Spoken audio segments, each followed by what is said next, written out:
was just doom scrolling last night, as one does, and I stumbled on this wild tweet. AI is coming for your job before your crush even texts you back. And honestly, it got me thinking, are we heading toward a future where robots run everything? Or is there still room for us humans? Oh, that tweet hits hard. AI does be like this double-edged sword. On one hand, it is solving problems at lightning speed, but on the other, what happens to our jobs, our paycheck, our future? Exactly, and beyond the hype.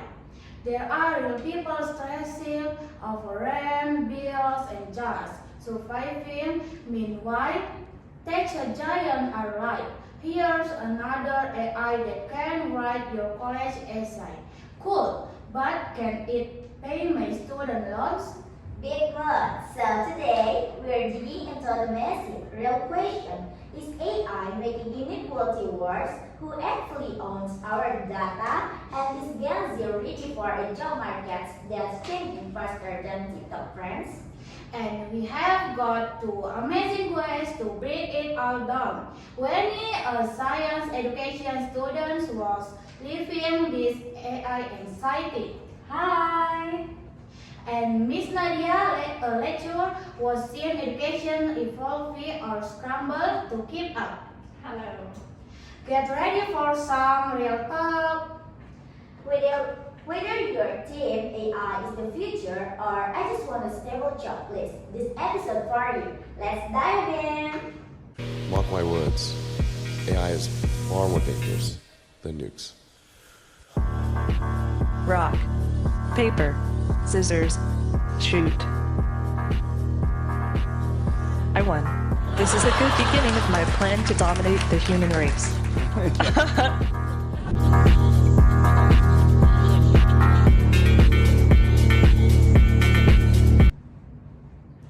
Before we jump into the heavy stuff, let's get to know our quest. Wendy, you are studying science education, which honestly sounds like you are preparing to teach the future generation about a world that's changing daily.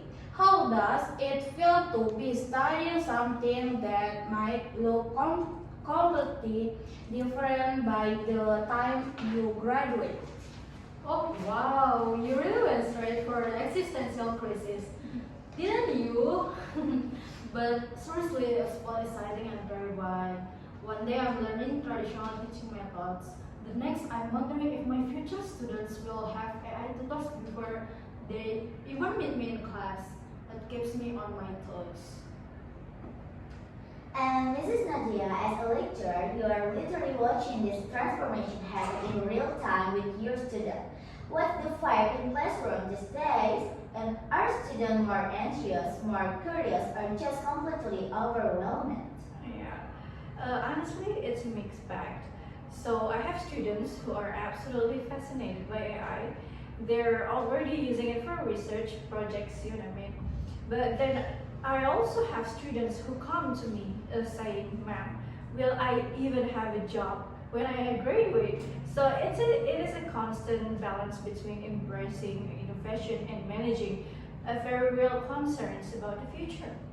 That sounds like the GenZ experience in a nutshell. At the sometimes the most tech-savvy generation and the most anxious about technology taking over our lives.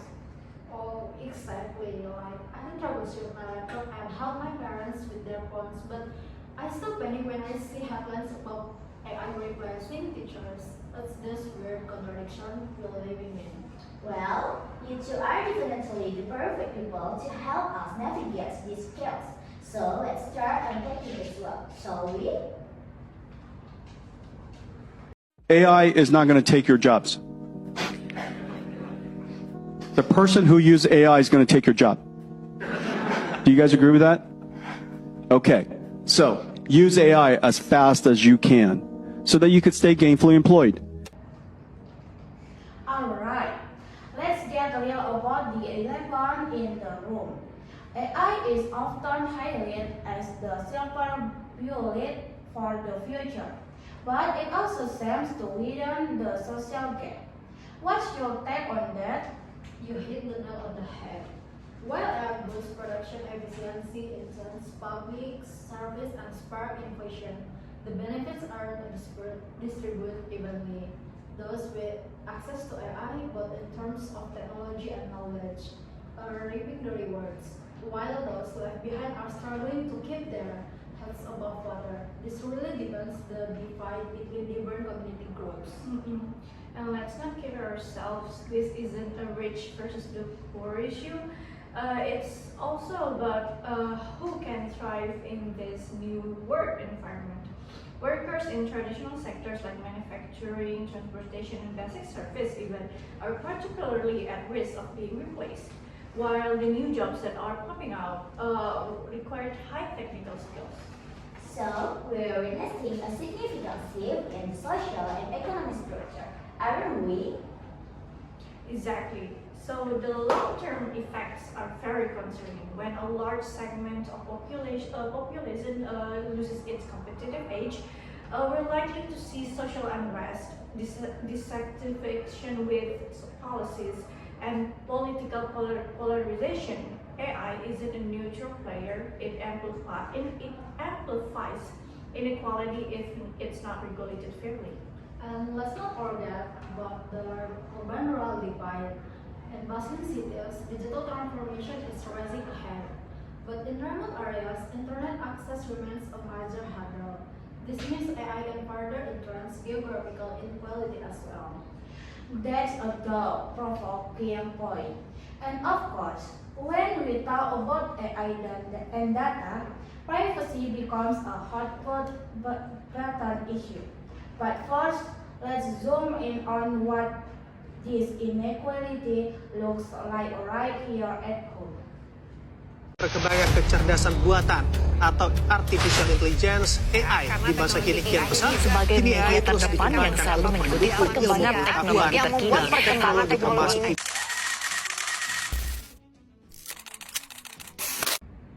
Speaking of home, let's talk about what this looks like here in Indonesia. With such a big, diverse population, the impact must vary a lot, right? Absolutely. Indonesia is blessed with a young and tech-savvy population, but we face a tough digital divide. Big cities like Jakarta have speedy internet and fast tech adoption, but many remote regions still struggle with basic connectivity. Without addressing this gap, we risk leaving millions behind. That's right. And here's the kicker. We're seeing massive layoffs in tech companies while fresh graduates can find jobs because their skills don't match what employers want. It's like we're masquerading graduates for jobs that not exist anymore. Wait, so companies are fearing people and complaining they cannot find qualified workers? Make it make sense. True. Many jobs here still rely on manual labor or informal sectors. Automation hasn't fully arrived here yet, but those workers are often vulnerable economically. Meanwhile, universities are churning out computer science graduations when companies actually need AI specialists or data analysts. When we think about education, our schools aren't always up to the speed teaching the digital skill industry demands, which means some graduates aren't ready for these new kinds of jobs. I see this daily. Friends with business degrees applying for marketing roles, but companies won't grow hackers who understand TikTok algorithms. The job titles are evolving faster than our curricula. Plus, the policies and labor protection must get up fast to protect workers and build a fair digital economy, otherwise inequality could get worse. Couldn't agree more. For Indonesia to leapfrog forward, investment in digital infrastructure, vocational training, and policy are essential. I hear this concern aloud. People in rural areas were being forgotten are forced to migrate to cities for work. This could heighten social issue if not managed well. So it's critical that the digital revolution includes everyone. not just those in cities or with easy internet access. And speaking of inclusion, that brings us to another crucial issue. How much of our personal information are we actually giving away in this AI-driven world? Privacy leaks. Systems like ChatGPT and Gemini can be manipulated to reveal sensitive information. Misdetections. Imperfect detection tools can miss real attacks or mistakenly block legitimate access. Ethics and compliance. Customer data can be used in ways not anticipated or consented to by. Okay, let's talk privacy, or as GenZ calls it. That's the thing I traded for memes.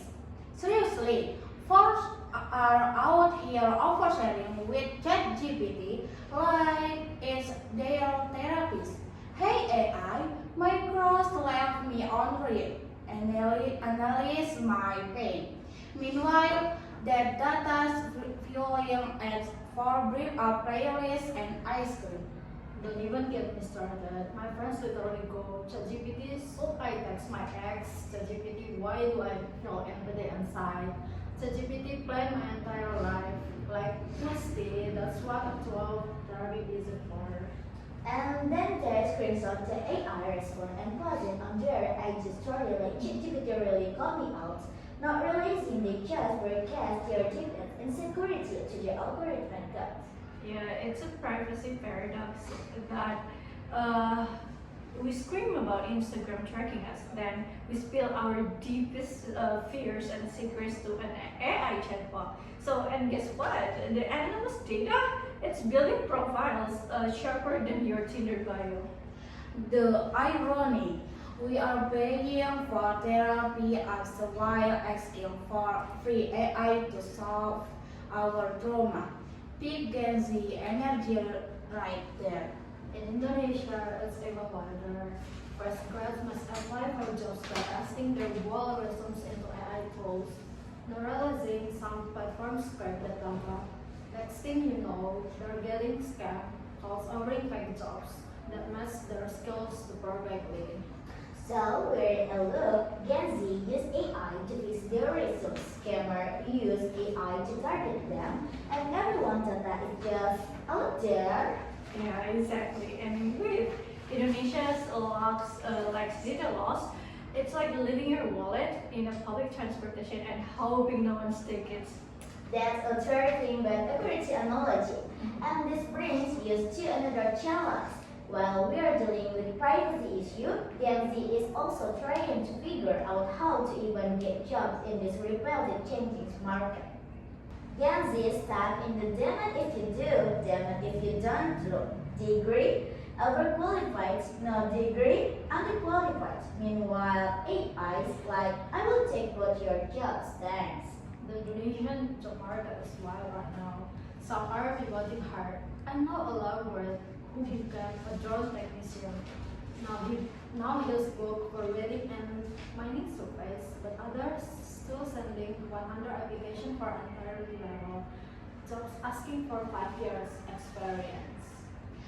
And the irony, companies are lying off thousands, then posting job at like, we can find talent. Bro, you literally just fired half your workforce.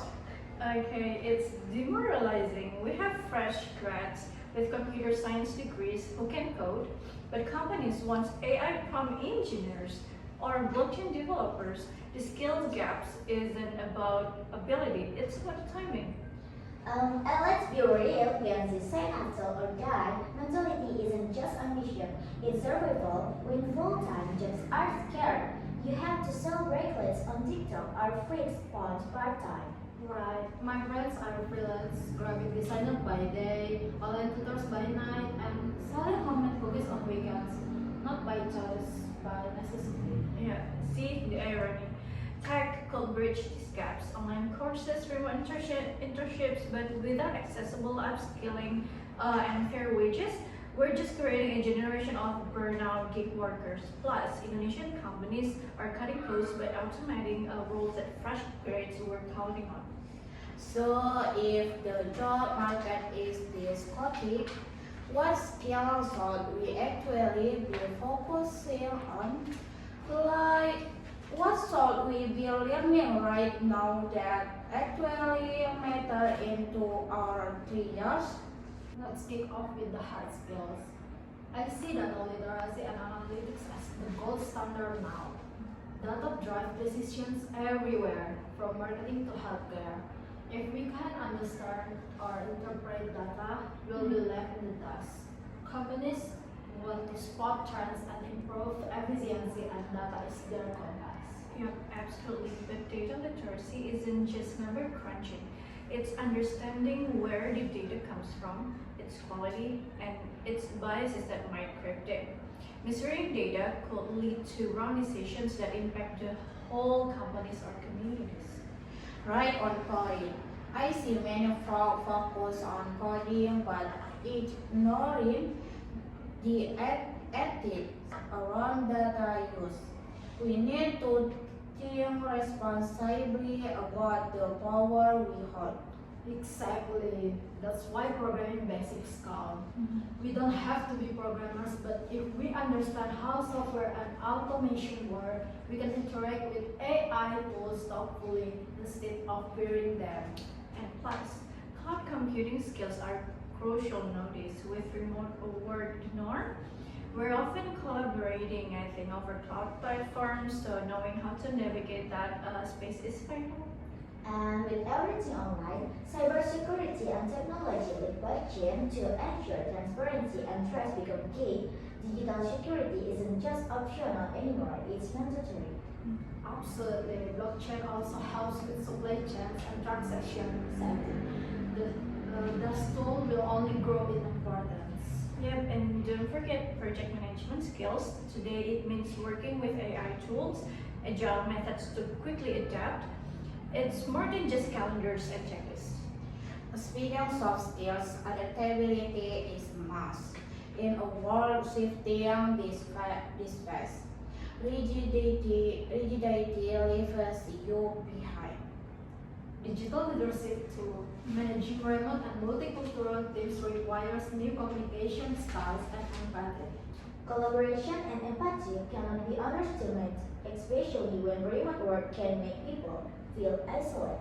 And I think visual communication and storytelling are also key. Making complex ideas easy to grasp is an art that inspires action. Last but not least, self-discipline. Flexibility is great until it scales. Without discipline, stress skyrockets and productivity crashes. So to sum up, it's not just about tech skills. Being humans, empathy, and ethical keeps us relevant in the AI age. Exactly. Our humanity is the ultimate age. Balance hard and soft skills. That sharing plus social awareness is the way forward. How do we keep upgrading all these skills without burning out? I think lifelong learning mindset is essential. Find communities, attend the workshops, and get your hands dirty. Experiencing failure is part of the growth. And don't forget mental health checks. Burnout derails everything. Ready for the future means being adaptive, critical, and compassionate. And speaking of mental health, that's actually something we need to talk more about, especially in the workplace. Tahu nggak masalah Gen Z apa? 3 bos. 1, mau melangkah nggak pede, insecure, betul? Melangkah kejauhan, overthinking, betul ya? Akhirnya apa? Kena mental health, mental nggak sehat, gitu betul? Dan tahu nggak jawabannya apa? 1 bos, punya purpose of life. Punya apa? Nah, nanti kita bahas. Pernah dengar work-life balance? Work-life balance. Let's talk mental health, especially for Gen Z in today's workplace. With all this pressure to constantly upskill and adapt, it feels like we are expected to be superhuman. It's critical. Gen Z faces pressure to always perform and to be productive, which risks burnout and anxiety, we're taught to be resilient, but sometimes we need to acknowledge that it's okay to not be okay. True, and I would like to add organizations must prioritize mental well-being. Supportive workplaces boost productivity and satisfaction, so it's not just about being nice, it's smart business.